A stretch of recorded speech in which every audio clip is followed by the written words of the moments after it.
Tá, e o que esperar do Cagliari, hein? Porque não foi tão bem na Europa depois que saiu do São Paulo. Olha aí, em 2016, no Tricolor ele fez 16 gols em 31 jogos, média excelente, né? Meio gol por jogo. No West Ham fez um gol em 19 jogos. Não foi bem na Inglaterra, não. Aí foi pro Las Palmas da Espanha, 12 gols em 41 jogos. Aí sim, melhorou. Média de 0,3 quase. No Alavés, 9 gols em 36 jogos. No Espanhol, 5 em 34. E no Osasuna fez 6 gols em 27 jogos. E aí, eu achei muito legal. Eu vou começar com você, Breler, mas eu achei muito interessante esse vídeo de relembrando que o torcedor São Paulino vinha pedindo. E a gente vê ali mensagens de 2018, de 2020. Realmente, o torcedor São Paulino nunca deixou de sonhar com essa volta, por causa daquele período, né? Foram 5 meses só no São Paulo, mas ele brilhou, com gols importantes, levando o São Paulo até a semifinal da Libertadores. Só que na Europa não foi tão bem como os números mostram, né, Breler? O que esperar desse Cagliari? Então, Edu, é uma contratação que mexe com o lado afetivo do torcedor são paulino. Ele lembra, olha para trás, lembra daqueles 6 meses de 2016 e tem a melhor lembrança possível do cara que foi protagonista e ajudou o clube a chegar a uma semifinal de Libertadores depois de tanto tempo. Então, o próprio Cagliari trata esse período como o melhor da sua carreira. Foram uns 6 meses em que ele teve maior brilho, em que ele foi de fato a grande estrela da companhia. E o que chama atenção no Cagliari é que é um jogador de 27 anos que até hoje não tem um lastro de mais de uma temporada por um clube. É sempre uma temporada, 6 meses como no São Paulo, e talvez no lugar onde ele tenha ficado menos tempo foi onde ele conseguiu fazer história, onde ele conseguiu deixar uma marca. Então a gente precisa avaliar com esse cuidado de que foi uma amostra muito curta do Cagliari, uma amostra impactante, em que ele mostrou ser um bom jogador, ser definidor, mas ao mesmo tempo exige cuidados de não depositar nele todas as fichas e todas as esperanças de um salvador da pátria. O torcedor são paulino faz todo sentido que mantenha esse carinho, que mantenha essa esperança em torno do Cagliari, mas precisa dosar essa expectativa para que não acredite que chegando o Cagliari o time simplesmente vai deslanchar, desandar, fazer gol, porque o São Paulo ainda precisa corrigir muitas coisas. É uma boa contratação, uma aposta válida, depois dele não ter fechado com nenhum outro clube na Europa, mas essa passagem dele de clube em clube, ele foi muito prejudicado por isso. Por ser um jogador de investidores, ele não pertencia a um clube, ele pertencia a empresários que iam colocando cada temporada aqui, outra ali, de acordo com o que fosse mais vantajoso.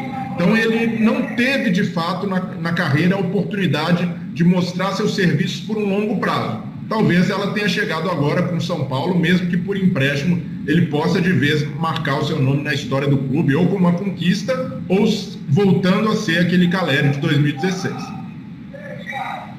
A gente está vendo gols aí do Cagliari em 2016, muitos gols inteligentes, né? De um toque, que a bola chega nele, ele finaliza muito bem. São gols bem bonitos aí para matar a saudade do torcedor são paulino. Agora, não é uma contratação cara, né, Prates? Chega por empréstimo e caso dê tudo certo, o São Paulo vai comprar o passe, me parece estipulado em 3 milhões de dólares. Então, é uma aposta também, não desembolsando muito dinheiro. Então, não claro, não dá para comparar com o William, por exemplo, ou com o Renato Augusto, ou com o Juliano, ou para ir para outro time, com o Douglas Costa, com o Tyson. É outra prateleira, né? Só que tem muito desse componente aí que o Breler falou, da emoção, de tudo que ele traz de lembrança afetiva para o torcedor são paulino, o Prates. Sem dúvida, né, Edu? É uma contratação que mexe muito com a afetividade do São Paulino, né? Porque o Cagliari viveu no São Paulo que não viveu em lugar nenhum. Não só em relação aos gols marcados e a média de gols, é bom a gente lembrar dessas situações que ficam na memória e as situações apenas positivas de um período curto, mais intenso do Cagliari no São Paulo, que no próprio São Paulo, o Cagliari viveu um jejum de gols, né? E ele jogava ali Campeonato Paulista e Libertadores da América, um pouquinho só do Campeonato Brasileiro.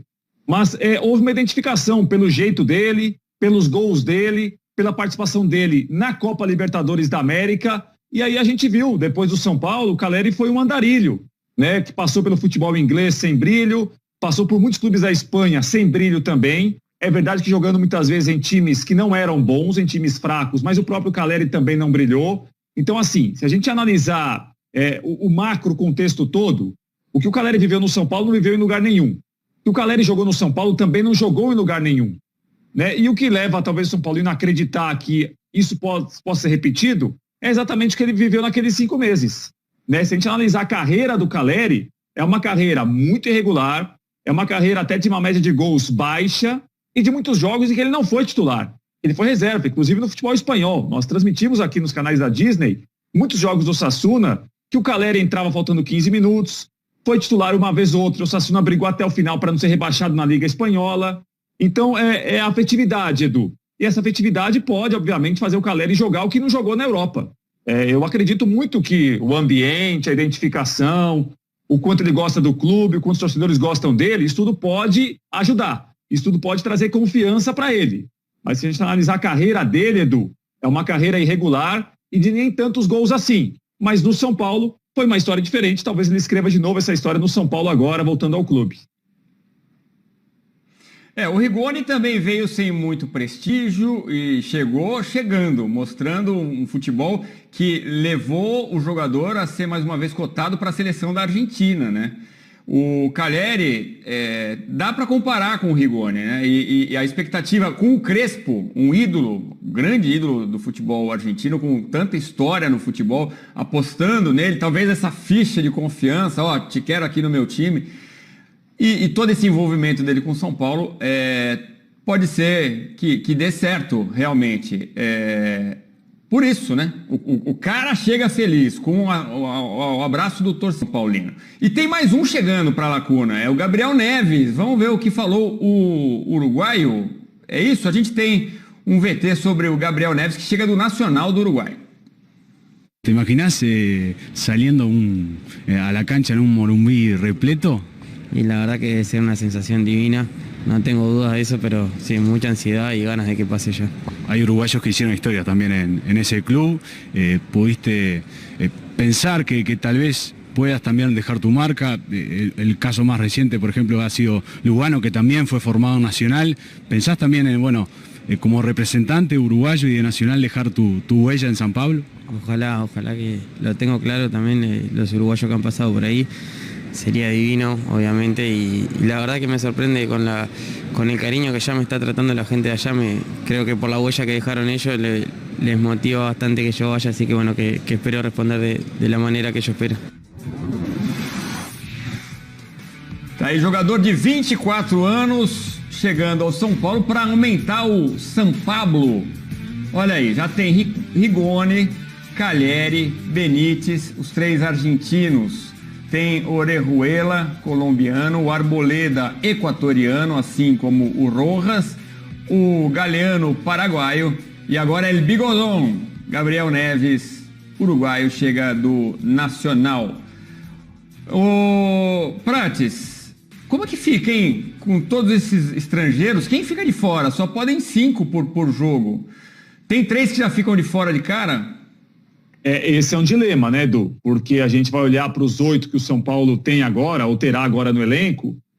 A gente imagina, talvez, o Galeano foi um jogador que o Crespo chegou a utilizar até como ala pela direita, né? Um atacante que joga pelo lado direito. O Rojas, o São Paulo renovou o contrato não faz tanto tempo assim.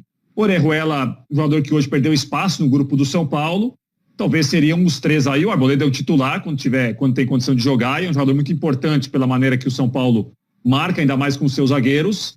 O Benítez é sempre uma dúvida. O Benítez é um jogador que ele ficou cada vez melhor quando ele não tinha condição de jogar, porque quando o time perde, quem está fora fica cada vez melhor, quem está fora da impressão que é o Pelé.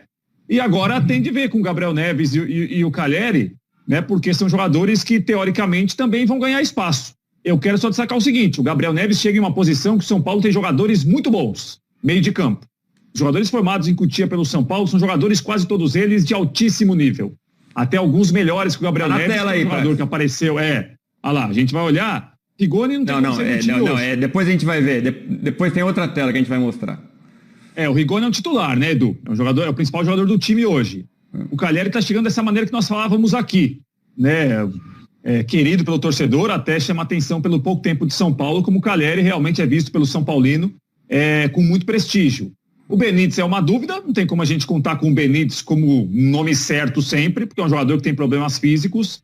Orejuela e o Rojas me parecem que perdem espaço, assim como o Galeano. Então, se você me perguntar dos 8, assim, de cara, os 3 que eu acho que perderiam espaço, Orejuela, Galeano e Rojas. O Arboleda é titular, e aí o Crespo vai ter, entre aspas, aí um dilema para resolver com 8 estrangeiros no elenco. E aí o meio-campo do São Paulo, Edu, é um meio-campo que merece muita atenção. Os jogadores formados em Cotia são muito bons jogadores. Lisieiro é um jogador muito especial, o Nestor é um jogador muito especial, o Igor Gomes é um jogador que já esteve em um momento melhor, mas não é um jogador ruim, muito longe disso. O Sara é um jogador muito interessante. E o Gabriel Neves chega nessa posição. Apareceu muito bem no Nacional, já não jogava há algum tempo, porque me parece que ele tinha esse desejo de sair do Nacional, e agora o São Paulo o contrata. Mas a concorrência para o Gabriel Neves não será baixa. O que pode acontecer, Edu, e aí é uma impressão, São Paulo faz um movimento de contratar alguém, imaginando que talvez perca alguém da posição. Aí tudo bem. O Nestor deve ter um grande mercado, o Lisieiro pode ter um grande mercado, o Sara pode ter um grande mercado, talvez o Luan.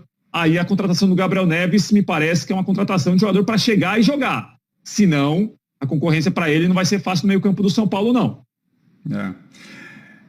O primeiro volante que o São Paulo tem é o Luan. E o Porto estaria de olho no Luan. Vamos ver se confirma essa história. Agora, o Gabriel Neves pode ser primeiro, pode ser segundo. Como o segundo, realmente a briga é grande ali. Como o primeiro, não tanto, né, Breler? Então, ele tem possibilidade de ser titular, mas concordo com o Prates que a briga vai ser grande, né, por essa posição no meio-campo. Também concordo com ele que hoje, nessa escadinha dos estrangeiros, Orejuela, o Galeano e o Rojas estão nos andares mais baixos. Mas a gente está considerando que Calleri e Gabriel Neves chegam, num primeiro momento, ao menos para disputar a posição, para estar ali no grupo, estar entre os relacionados. Nesse aspecto, eu vejo que um jogador que corre risco é o Benítez. Benítez não tem conseguido chegar à sua forma física ideal, muito parecida a trajetória com a do Vasco, qualidade técnica, todos sabemos que ele tem, mas não consegue entregar no aspecto físico, não consegue ser mais confiável. Então, por isso, diante das exigências do Crespo, por esse estilo de jogo mais intenso, um estilo de jogo muitas vezes vertical, e agora com mais estrangeiros no elenco, precisa ligar um sinal de alerta para o Benítez, de se tocar e ver que a oportunidade agora, ele precisa abraçar, correr atrás desse prejuízo, chegar, entrar em forma física e começar a jogar mais, porque se ficar jogando 20 minutos, 15, sendo jogador de segundo tempo, alguém aí vai acabar sendo mais útil, até porque o São Paulo tem carências em outros setores. Talvez o Crespo não consiga abrir mão, por exemplo, do Orejuela, pelo menos no banco. Então, por isso, acho que essas contratações de mais 2 estrangeiros precisam deixar o Benítez em alerta para não só não perder a posição, como hoje a gente pode dizer que ele já perdeu espaço no time titular do São Paulo, mas principalmente não perder lugar entre os relacionados, não ser ainda mais coadjuvante, que o que se espera dele é um jogador protagonista pela técnica que tem, pela qualidade, principalmente pela capacidade de ser esse organizador do jogo do São Paulo no meio-campo.